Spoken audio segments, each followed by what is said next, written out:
Nyt mä näytän, että miten mä saan laitettua latuuksiin esimerkiksi puhelimen tai iPadin.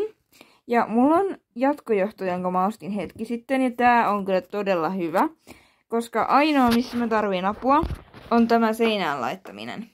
Mistä mä en selviä itsenäisesti jatkojohdon kanssa, on se, että laitetaan seinään, ja se on siis yleensä aina seinässä. No niin, nyt mulla on tää tässä, ja tämä tässä, ja nyt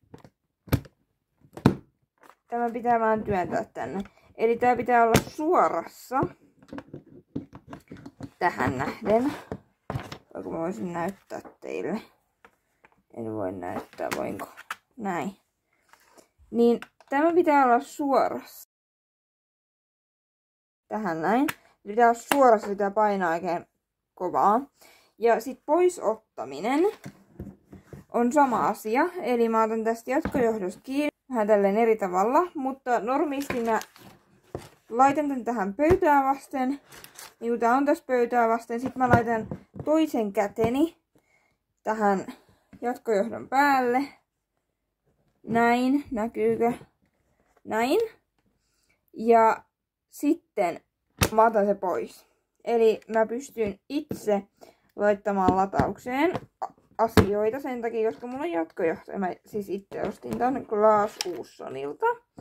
Ja täällä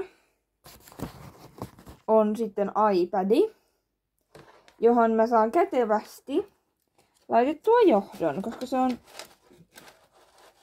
jatkojohdossa kiinni. Noin. Sitten tää vaan laitetaan täältä napista päälle. Ja nyt se alkoi lataamaan. Ja sama asia puhelimen kanssa, mutta vaan puhelimen laturin kanssa. Eli tää jatkojohto on todella paljon parantanut itsenäisyyttäni elämässä ja kätevää, kun tää jatkojohto voi olla seinässä koko ajan. Paitsi silloin, kun lähdetään reissuun, niin mä en uskalla jättää, joten sen takia se oli nyt pois seinästä. Mutta muuten tää voi olla koko aika seinässä, kunhan sä vaan muistat sammuttaa tämän, kun sä et enää tarvitse sitä.